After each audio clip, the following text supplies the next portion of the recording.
നമസ്കാരം. സ്പോട്ട് ലൈവിലേക്ക് സ്വാഗതം. ഓപ്പറേഷൻ സിന്ദൂറിന്റെ ആഘാതത്തിനിടെ ലാഹോറിലെയും കറാച്ചിയിലെയും സ്ഫോടന പരമ്പരയിൽ നടുങ്ങിയിരിക്കുകയാണ് പാകിസ്ഥാൻ. പഞ്ചാബ് പ്രവിശ്യയുടെ തലസ്ഥാനവും പാകിസ്ഥാനിലെ രണ്ടാമത്തെ വലിയ നഗരവുമായ ലാഹോറിലും പിന്നാലെ കറാച്ചിയിലും തുടർ സ്ഫോടനങ്ങൾ ഉണ്ടായി. ലാഹോറിലെ ബോൾട്ടൺ എയർഫീൽഡിന് സമീപം 3 സ്ഫോടനങ്ങൾ ഉണ്ടായതായാണ് അന്തർദേശീയ വാർത്താ ഏജൻസികൾ സ്ഥിരീകരിക്കുന്നത്.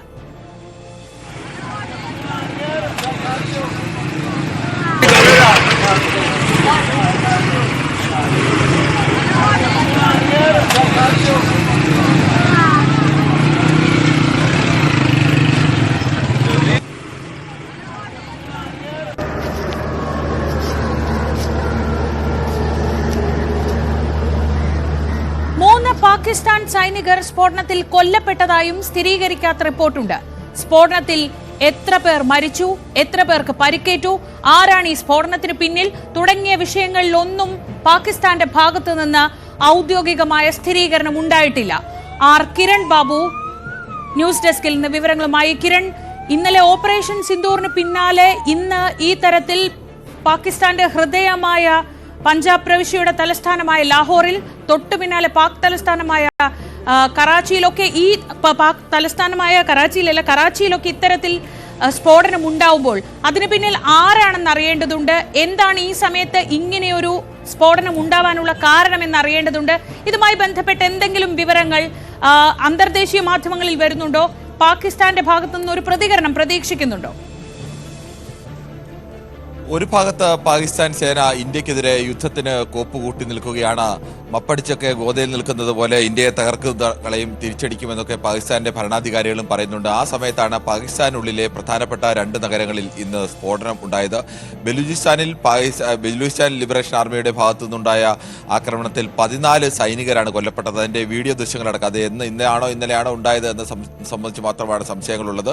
അതിൽ 14 സൈനികരാണ് കൊല്ലപ്പെട്ടത്. ഒരു സൈന്യവാഹനത്തിന് നേരെ നടത്തിയ ആക്രമണത്തിൽ 12 സൈനികരും ഇവരുടെ ബോംബ് നിർവീര്യമാക്കാൻ ശ്രമിച്ച 2 സംഘത്തിൽപ്പെട്ട 2 പേരുമാണ് കൊല്ലപ്പെട്ടത്. അങ്ങനെ 14 പേർ ഒരു ഭാഗത്ത് കൊല്ലപ്പെടുന്നു.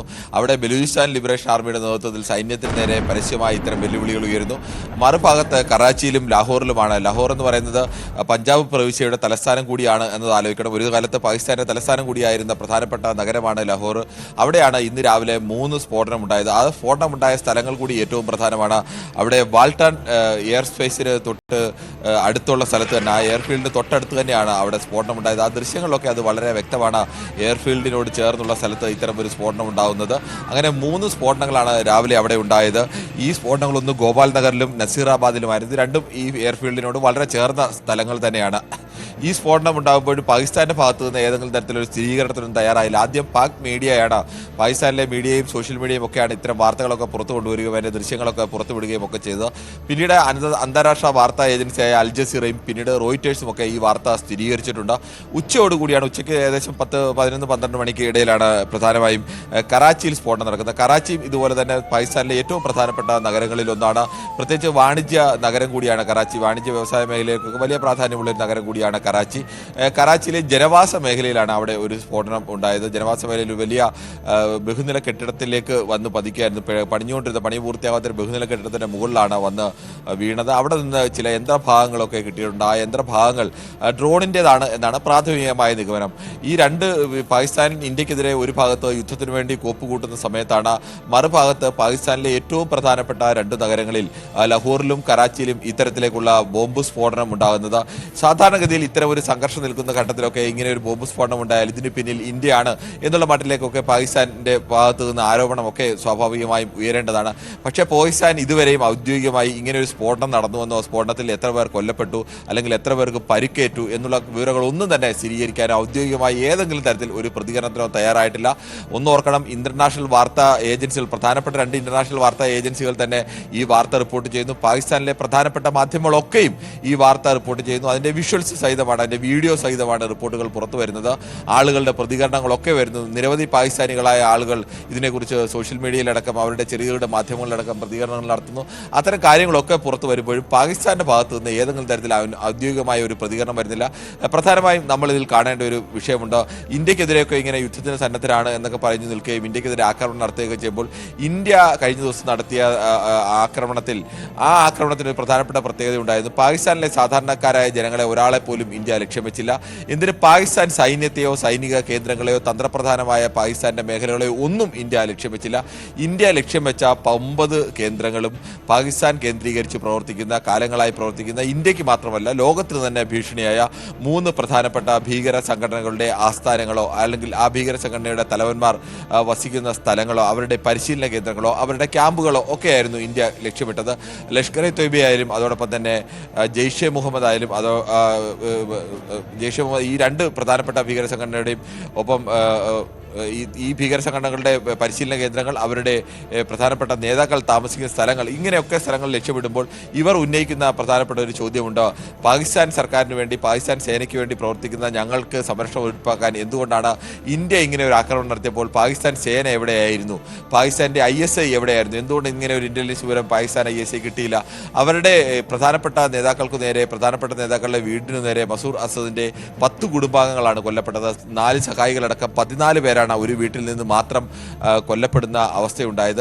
എന്തായാലും ഇങ്ങനെയുള്ള ഇവർക്കെല്ലാം നടക്കുമ്പോൾ ഭീകര സംഘടനകൾ സൈന്യത്തിനെതിരെയും ISIക്കെതിരെയും ഭരണകൂടത്തിനെതിരെയും തിരിയുന്ന ഒരവസ്ഥ.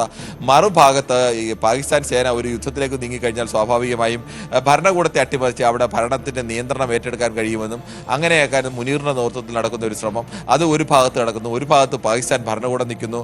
പാകിസ്ഥാൻ സേനയുമായി ചേർന്നും ഇടയ്ക്ക് ഭരണകൂടവുമായി ചേർന്നുമൊക്കെ ISIയുടെ പ്രധാനപ്പെട്ട തലവനും അതിന്റെ പ്രധാനപ്പെട്ട ആളുകളും ഒക്കെ ഉദ്യോഗസ്ഥരും ഒക്കെ നിൽക്കുന്നു. മറുഭാഗത്ത് ഈ 3 പ്രധാനപ്പെട്ട ഭീകര സംഘടനകൾ നിൽക്കുന്നു. അങ്ങനെ ആഭ്യന്തര സംഘർഷം കൊണ്ട് രൂക്ഷമാണ്. അതിനിടയിലാണ് ബലൂചിസ്ഥാൻ ലിബറേഷൻ ആർമിയുടെ നേതൃത്വത്തിൽ ബലൂചിസ്ഥാനിൽ ഈ അവസരം മുതലാക്കി സ്വാഭാവികമായും ഇന്ത്യക്കെതിരെ സൈന്യം കേന്ദ്രീകരിക്കുന്ന അവസരം മുതലാക്കി അവർ സൈന്യത്തിനെതിരെ വലിയ ആക്രമണം നടത്തിക്കൊണ്ടിരിക്കുകയാണ്. നേരത്തെയും കുറച്ച് ദിവസങ്ങൾക്ക് മുമ്പാണ് അവിടെ 7 സൈനികരെ കൊലപ്പെടുത്തിയത്. കഴിഞ്ഞ ഈ മാർച്ച് മാസത്തിലാണ്, ഒരു മാസം മുമ്പാണ്, മാർച്ച് മാസത്തിലാണ് അവിടെ ഒരു ട്രെയിൻ തന്നെ തട്ടിയെടുത്ത് ഏകദേശം 350 പേരെ ബന്ദികളാക്കുകയും സൈന്യത്തിന് വലിയ ഇടപെടലിലൂടെയൊക്കെയാണ് അവസാനം അത് മോചിപ്പിക്കാൻ കഴിയുമൊക്കെ ചെയ്തത്. അപ്പോൾ പാകിസ്ഥാൻ ഇത്തരത്തിൽ ആഭ്യന്തരമായ വലിയ സംഘർഷങ്ങളിലൊക്കെ നിൽക്കുകയാണ്. അതുകൊണ്ട് പാകിസ്ഥാനെ ഒറ്റയടിക്കത് ഇന്ത്യയാണ് എന്ന് പഴയതുപോലെ അല്ലെങ്കിൽ ഒരു ആക്രമണം നടക്കുമ്പോൾ അത് നമ്മുടെ തലയിൽ കെട്ടിവെച്ച് മാറാൻ ഒന്നും കഴിയാത്തൊരവസ്ഥ പാകിസ്ഥാൻ ഉള്ളിൽ തന്നെ ഉണ്ട്. ഈ ഭീകര സംഘടന എന്തുകൊണ്ട് ഓൺ ചെയ്യുന്നില്ല? ഇങ്ങനെ ഒരു സംഭവം ഉണ്ടായി. നമുക്ക് രാവിലെ ഒരു 8:30യോടെയാണ് ഇങ്ങനെ ഒരു ശബ്ദം കേട്ടു, വലിയ സ്ഫോടനത്തിന്റെ ശബ്ദം കേട്ടു എന്ന് റോയിറ്റേഴ്സ് ഉൾപ്പെടെയുള്ള ഏജൻസികൾ റിപ്പോർട്ട് ചെയ്യുന്നത്. ആ സമയത്ത് പാകിസ്ഥാനിലെ ചാനലുകളിലും ഒക്കെ ഈ വാർത്ത വരികയും ചെയ്തു. പക്ഷെ പിന്നീട് കണ്ടത് വളരെ പെട്ടെന്ന് അവർ ഈ വാർത്ത പിൻവലിക്കുന്നു. അതായത് ഇങ്ങനെ ഒരു സ്ഫോടനം നടന്ന വിവരം ലോകത്തോട് പറയാൻ പോലും പാകിസ്ഥാൻ ആഗ്രഹിക്കുന്നില്ല എന്നതാണ്. ഇതാരാണ് സ്ഫോടനം നടത്തിയത്? അതായത് ഈ ആഭ്യന്തര പ്രശ്നങ്ങൾ മൂലം വലയുകയാണെന്നൊരു മെസ്സേജ് പുറത്തേക്ക് വരരുത് എന്ന് പാകിസ്ഥാൻ സർക്കാർ ആഗ്രഹിക്കുന്നതാണോ ഈ സ്ഫോടനത്തെ പറ്റി യാതൊരു വിവരങ്ങളും ഒരു പ്രതികരണവും ഇതുവരെയും ഇല്ലാതിരിക്കാൻ കാരണം? ശ്രീജ, സ്വാഭാവികമായും അങ്ങനെ തന്നെയാണ്. ആദ്യഘട്ടത്തിലൊക്കെ പാകിസ്ഥാന്റെ ചില അനൗദ്യോഗിക സോഷ്യൽ മീഡിയ ഹാൻഡിലുകളിൽ നിന്ന് ഇതൊരു മോക്ക് ഡ്രില്ലാണ് എന്ന മട്ടിലൊക്കെയുള്ള ചില പ്രചരണങ്ങളൊക്കെ വന്നിരുന്നു. പക്ഷേ ഈ സ്ഫോടനം ഉണ്ടാകുമ്പോൾ ഏറ്റവും സാധാരണക്കാരായ മനുഷ്യരൊക്കെയാണ് ഈ സ്ഫോടന ദൃശ്യങ്ങളൊക്കെ കാണുന്നതും അവർ വിഷ്വൽ എടുക്കുന്നതും അവർ ആളുകളോട് പ്രതികരിക്കുന്നതും അവർ ഇത് കൃത്യമായി ഈ വിഷ്വൽസൊക്കെ ഓൾറെഡി തന്നെ വന്നിരുന്നു, പുറത്തു വന്നു. ആദ്യം പാകിസ്ഥാനിലെ പ്രധാനപ്പെട്ട മാധ്യമങ്ങളൊക്കെയും അതിൽ മാധ്യമങ്ങളുടെ ഒരു പങ്കുകൂടി പ്രധാനമാണ്. അവരൊക്കെ ഈ മാധ്യമങ്ങൾ ഈ വാർത്തയൊക്കെ റിപ്പോർട്ട് ചെയ്യുന്നു. പാകിസ്ഥാനിൽ ഇത്തരം സ്ഫോടനം നടന്നു എന്നുള്ള വാർത്ത റിപ്പോർട്ട് ചെയ്യുന്നു. അതിൻ്റെ വീഡിയോ പുറത്തു വരുന്നു. അതിൻ്റെ മറ്റ് വിവരങ്ങളൊക്കെ കൂടുതൽ പുറത്തു വരുന്നു. ആളുകളുടെ പ്രതികരണങ്ങൾ പുറത്തു വരുന്നു. തുടർന്ന് ഇന്റർനാഷണൽ മീഡിയ എന്ന് ലോകത്ത് തന്നെ ഏറ്റവും പ്രധാനപ്പെട്ട 2 ഇന്റർനാഷണൽ മീഡിയ തന്നെ റോയിറ്റേഴ്സും അൽജസീറയാണ് ആദ്യം സ്ഥിരീകരിക്കുന്നത്. ആ റോയിറ്റേഴ്സും ഒക്കെ സ്ഥിരീകരിച്ച് വാർത്തകൾ പുറത്തു വരുന്നു. അവർ അതോടുകൂടി പാക് മാധ്യമങ്ങളുടെ വാർത്തകൾക്ക് അപ്പുറത്തേക്ക് ലോകത്തിന് മുന്നിൽ ഒരു വലിയ സ്ഥിരീകരണം വരികയാണ്.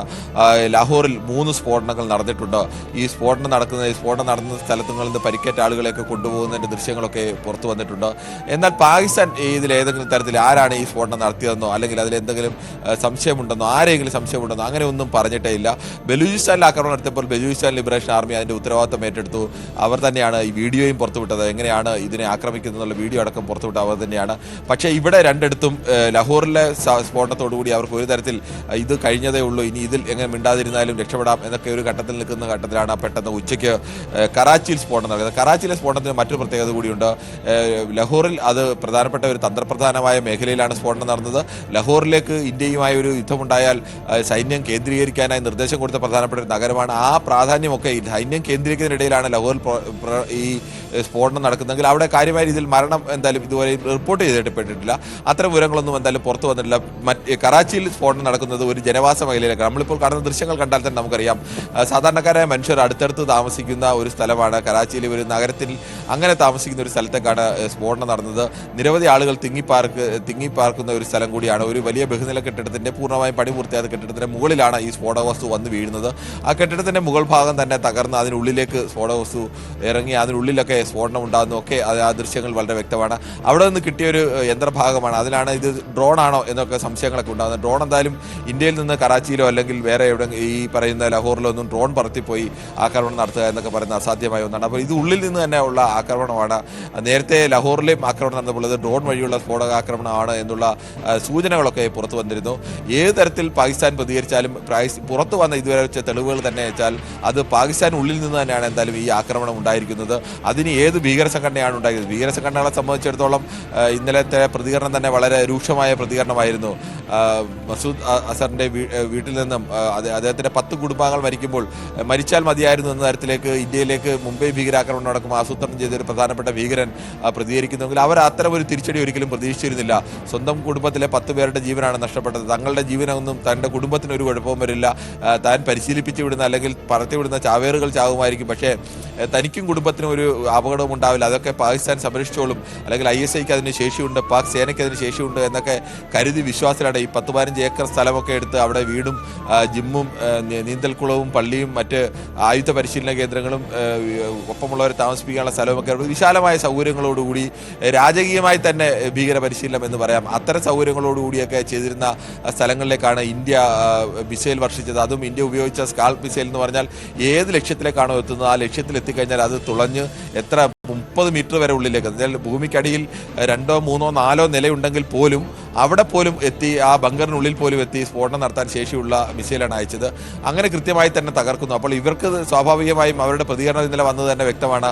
പാക് സേന ഈ സമയത്ത് എവിടെ പോയി, അല്ലെങ്കിൽ ISI എന്തുകൊണ്ടാണ് ഇത് തിരിച്ചറിയാൻ കഴിയുക? ലോകത്തെ പ്രധാനപ്പെട്ട രഹസ്യാന്വേഷണ ഏജൻസികളിലൊന്നാണ് ISI.